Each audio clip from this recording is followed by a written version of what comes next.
Good morning, Nigeria, and welcome. This is Enterprise Morning, reaching you from Enterprise Television. I am Henry Igwebiki. Today, let's start with our newspapers, and right after that will be our main conversation also for today. Do well to be part of what we do. Have a say in what we say. You can always reach us when you visit us at enterprisetvnews.com. You may equally like, comment, and follow us on all our social media platforms at Enterprise TV7. We're very so honored to have with us joining us via Zoom, Emeka Madunagu, journalist, public affairs analyst, to see through all that we have from our newspapers and to our main conversation for today. Good morning, Emeka, and welcome to Enterprise. Yeah, good morning. It's my pleasure. Thank you so yes, very good much. morning. It's my pleasure. Thank you so very much for your time. So let's start with the Punch newspaper for today. We have FS Reserve hits 42 billion, highest in 6 years. And flood disaster, states intensify action as 232 die, 121,000 displaced. We equally have Dolphins dedicate Zenith Bank title win to late Abodiri. And we have Fubara consults Tinubu on Rivers peace sustenance. NBS announces 4.23% economic growth. Labor differ. Emeka, let's look to the matter of Fubara consulting Tinubu on Rivers peace sustenance.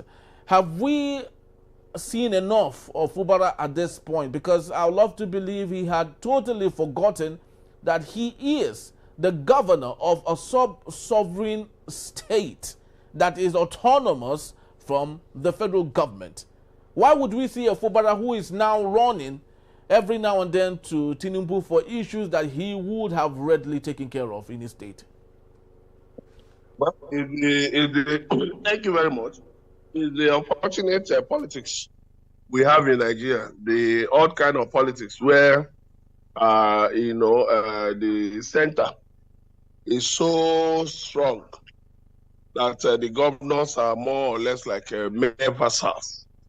Heads of department to an overbearing, will I call it a managing director? So that is the sad thing where we find ourselves. But I think Fubara, we just try to play safe. Just trying to play safe, knowing that President Bola Tinubu and Nyesom Wike, the FCT minister, and Fubara's godfather, Fubara, knowing that they are very good, they are very good friends. So he tried to play safe so that he can retain his seat. If you remember, there are a lot of people who said that Fubara should have resigned, that he has been humbled, that the agreement he reached with Wike was such that he will not have a wide-ranging parts and all of that. But the man has chosen to stay on. So, if he feels, okay to reach out to Tinubu, well, it's okay. It's the kind of federalism we are running, where a governor has to run to the president every time. You don't find this in other countries. In the United States, do you see governors? You don't see governors and the president exchanging words. Do you see governors running to the president, for anything? But it's sad. It's sad, and I hope our democracy one day will, grow higher than all this pettiness. Thank you. Emeka. Now let's take a look at other matters. This time coming from the Daily Trust newspaper, we have the big story: Parliament, women seats bill gains ground. DSS interrogates Malami over attack on his convoy. FCTA clears kidnappers hideout in Abuja. And other matters: Benue attack, corpse of 8 missing policemen recovered. Emeka, having dedicated seats for women in the parliament, do you think that would ever see the light of the day in the type of politics we practice in Nigeria? Yeah, why not? It should. We have the Beijing Declaration, affirmative action, that 30% of seats, in the political sphere should be dedicated to women. That is empowerment. You cannot have proper and functioning democracy without taking care of, the various groups, women, youths, and special groups. So they are all a part of the political process, and they must be onboarded. They must be brought on board.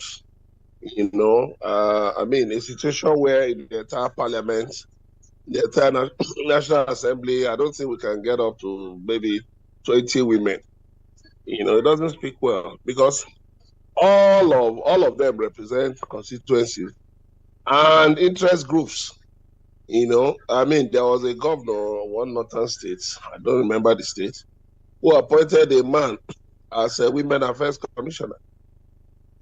And I said, some people actually have, I think they have a problem self-awareness. How can a man accept to be women affairs commissioner in his state? Even if why can't you politely decline, tell the governor, sorry, I'm not, I can't fit into this role. But of course, he took it down and kept, playing the part until the governor's tenure ended, and he went back to his house. So it's very important for women to be given, to be accorded, what they rightly deserve, because Nigeria was one of the signatories to the Beijing Declaration. And of course, women, they have a very, very important role to play. You cannot relegate them, to the background. Like some people say, the place of a woman is in the kitchen and all of that. All that is nonsense. Women must be in the forefront. They should be there, because, they understand that there are issues they can handle better than men. And if you look at it generally, excuse me, in the corporate world, for instance, you can see women, the ascendancy of women, across Nigeria, running banks, running corporate organizations. Look at even in terms of business, people who have run empowerment schemes, who have interacted with some of them, and they said that when you look at the rates of women when you look at people who borrow money and return between men and women, that you have a high recovery rate from women. Women, easily return loans, more than men. So I think, women should be given a pride of place, so that it will help us, so that we can better address issues, so that we can have a better understanding, a more nuanced, balanced understanding of our issues. Thank you. Say all of the things you had going on there, but the situation where lots of people will think that this should be a level playing ground, and rather than just giving the positions to women because they are women. Don't you think that the women folks at the same time will think that the men folks are equally giving them softer grounds to operate because they are women, and therefore they might love to see that as a prejudice on women at the same time?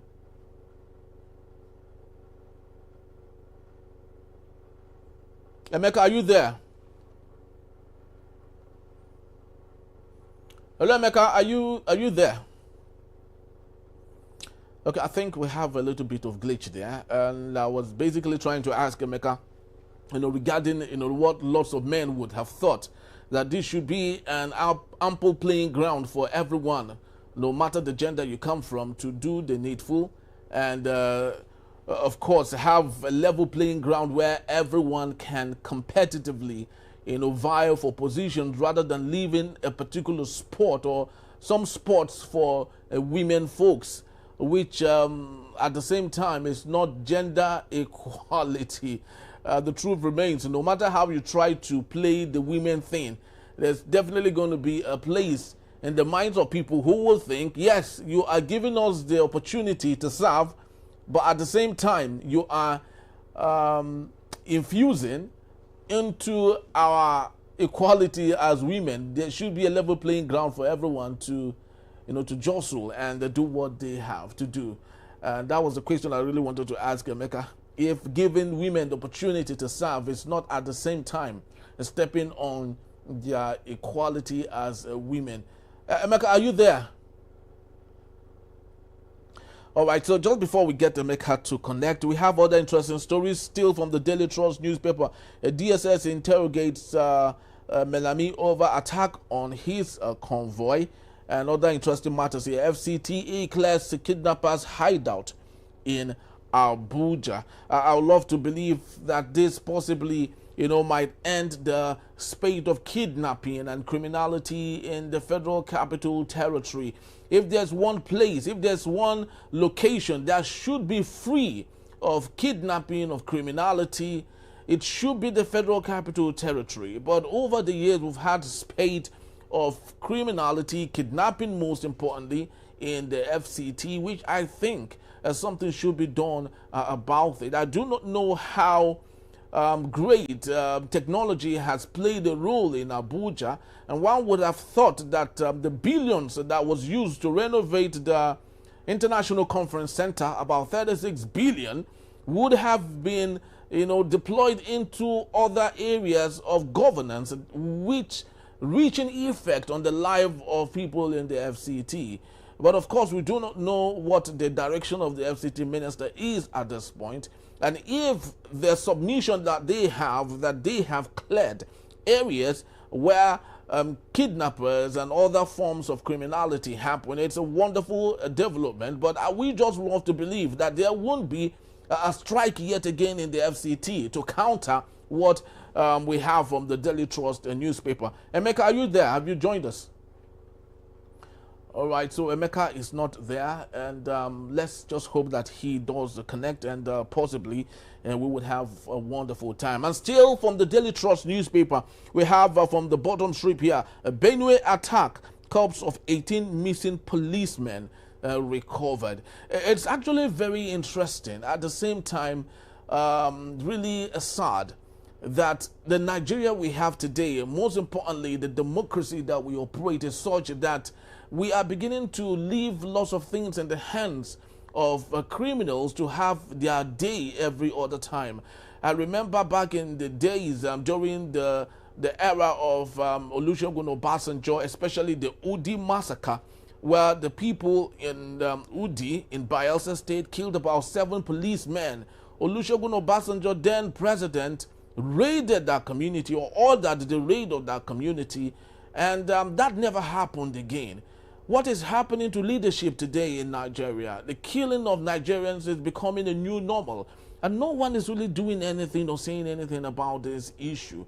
And this will come and go, and yet again we would have a recurrence of another issue that is really not giving Nigeria the best form of perception, not just in the country but around the world. And let's not forget, ladies and gentlemen, that the location this is happening is the food basket of Nigeria. This is like the hub where everything Nigeria eats or consumes is coming from. However, when we have all forms of criminality in this region, do you think that the same region or the same state under reference would be good enough to produce what Nigerians eat? It's actually a very disturbing matter that I think lots of things should be done about it. And talking about Benue State and the mayhem happening there, one would never have thought that 8 policemen will be killed.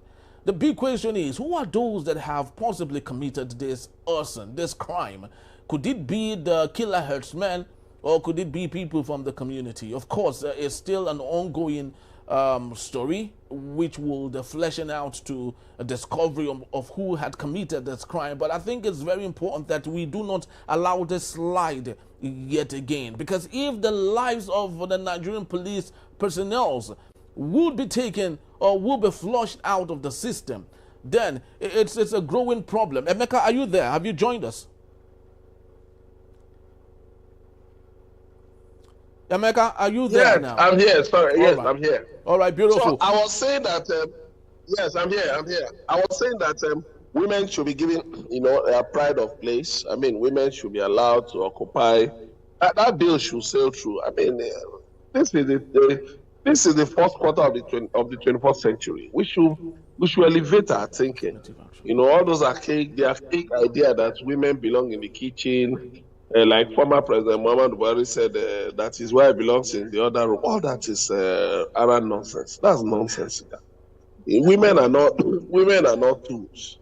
We should empower them. Women should be empowered to play a positive role in political affairs. Thank you. Yes, Emeka, I had wanted asking you just before we had that little glitch. When we look at affirmative action, don't you think that is a soft landing ground for women? At the same time, don't you think women will take this against the men folks to say, don't just give us the opportunity, let us struggle with it. At the same time, allow them to struggle, they won't make any headway. So how do you think we should deal with this issue as against drawing the fine line between affirmative action and the gender equality? We had the Beijing Declaration in 1995. That's 30 years ago. So, I mean, coming 30 years, I mean, all the way 30 years, we should have refined our processes. I mean, we should actually, for us to make progress in society, we must carry everybody along. And women have a very important role to play.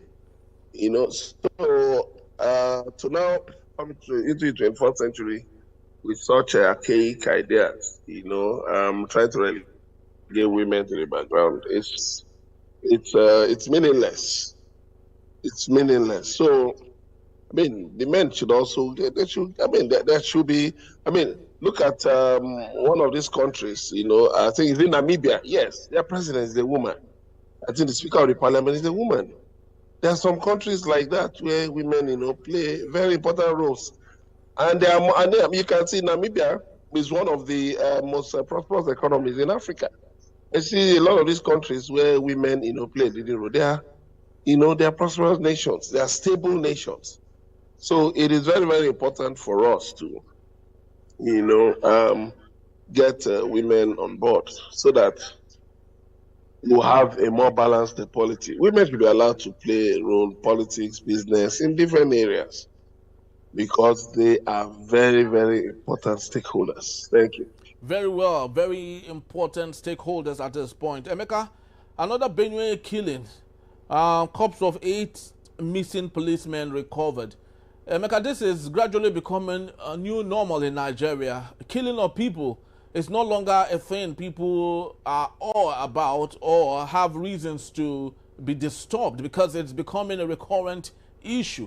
Remember the days of Olusegun Obasanjo when UD happened? They killed about 7 policemen, and Olusegun Obasanjo ordered for the raising down of the UD community. Now we have it happening in Benue, and nobody seems to be, saying anything about it, or even the presidency having reason to be concerned. What's your take on this, please? Yeah, we should continue to speak up against these killings. It's a very sad aspect of our national life that people can be killed, security agents can be killed so mindlessly. Look at the other day in Edo, was it 8 civil defense officers, and then look at even in Kogi State, some policemen were killed at 2 checkpoints or so. The point is this: we must, the government, according to the Constitution, has the monopoly, or to have the monopoly of violence. But sadly, non-state actors are striving so vigorously, for this monopoly with the government. But the government should not yield. It should not yield ground to them. It should say no. No. There is just one government, and we cannot have non-state actors, taking lives, killing people, kidnapping people, and all of that. And it's the idea. Government has the responsibility, according to the Constitution, to ensure the safety and the well-being of the people. Now, whatever it means, by every means necessary.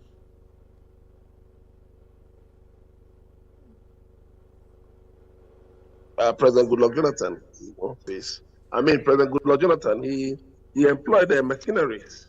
He employed mercenaries from South Africa. and they flushed out Boko Haram within 6 weeks. They flushed them out from parts of the north they were occupying.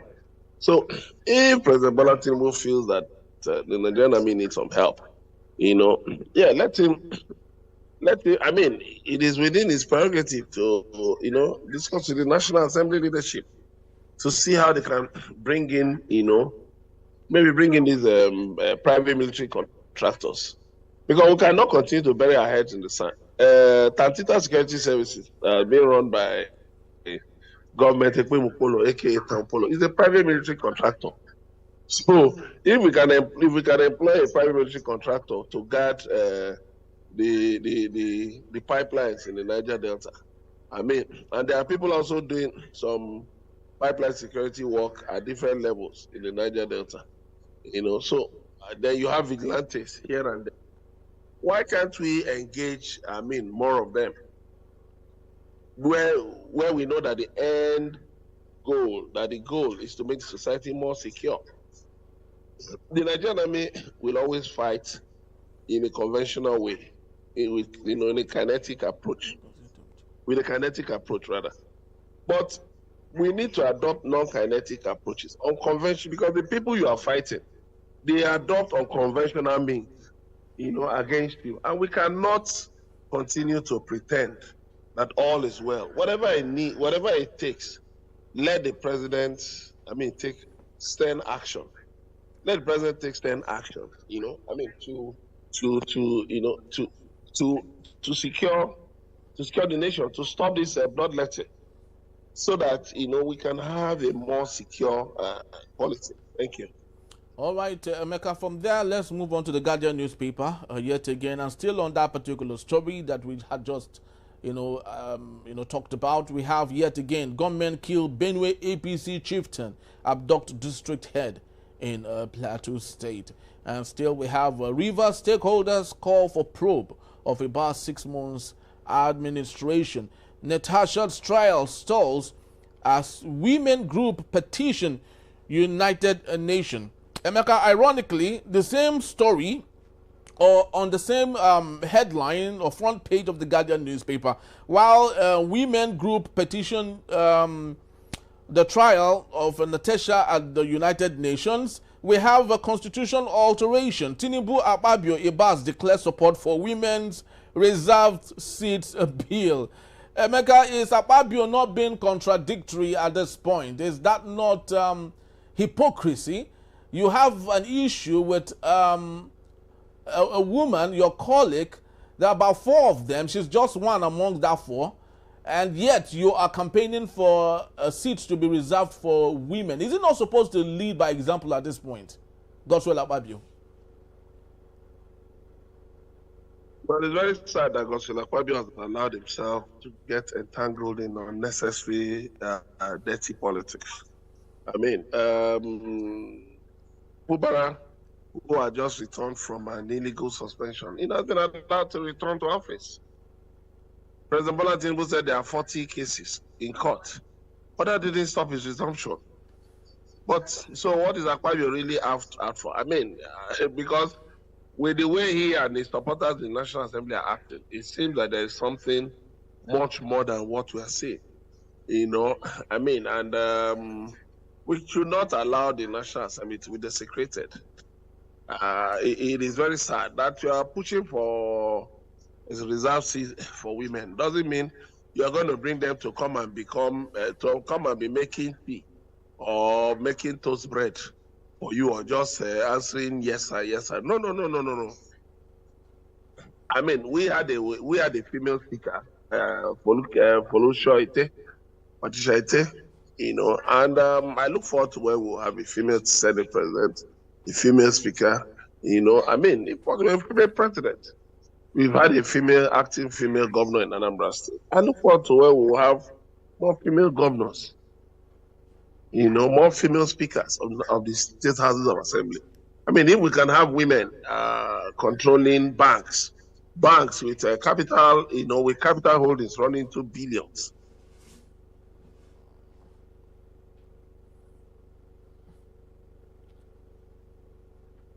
Are you still there, Emeka? Are you still there? All right, so Emeka was actually speaking to the what we have seen as mere hypocrisy. Senate President Godswill Akpabio, who is asking for his colleagues in support of, with the support of the president Bola Ahmed Tinubu, to declare support for women seats within the house or the state house of assembly, not just at the center but at different states in Nigeria. At the same time, he is having an ongoing feud with a colleague of his, that is in the person of Natasha Akpoti-Uduaghan. Well, we do not know how this would go, like Emeka had said, despite the fact that there are about 40 cases against the federal government between the state of emergency as declared by the president and the Fubara. But yet, Fubara was asked to come back and resume his constitutionally placed rights. But Natasha has been rejected from coming back to do what she knows how to do best, that is representing her constituency. We do not know if this is mere hypocrisy on the part of Godswill Akpabio, or like Emeka had said, there is something Nigerians do not know that we hope to see, because this is not turning good on our democracy. We're already setting bad precedences, and ongoing, this might lead to lots of other issues we might not know how to control in the future. Emeka, are you still there? All right, so while we wait for Emeka to rejoin and possibly we end our discussion for this particular segment, on other stories here, enroll children in schools or serve jail term, Gombe government or governor tells parents. I think this is a wonderful opportunity at this point that the Gombe state government is asking parents to enroll their wards to schools or serve jail term, because the growing number of non-educated children or children who are not in school is more in the northern part of Nigeria. About 20 million children are out of school from the northern part of Nigeria.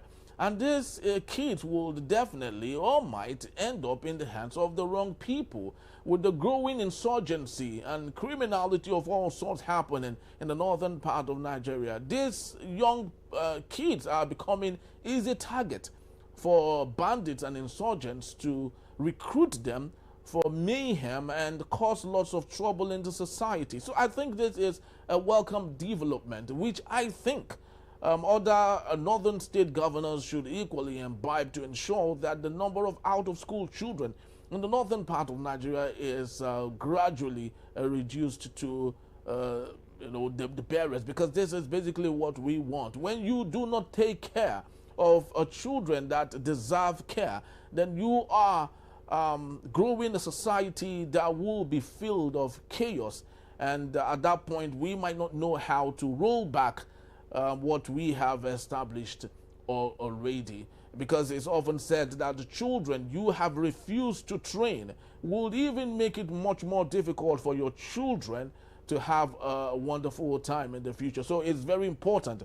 Education is a fundamental human right of the people. It's part of the SDG goals, that is the Sustainable Development Goals, and therefore every state government must ensure that children enroll to school so our society can be a better one. I think that's all we have for today on this particular segment. I'd love to believe Emeka will join us on our main conversation. That is when we return in a bit. U.S. cracks down on corruption. Reform. UK unveils tough migration policy for Nigerians and other people around the world. This is Enterprise Morning. Don't go anywhere. I'll be right back.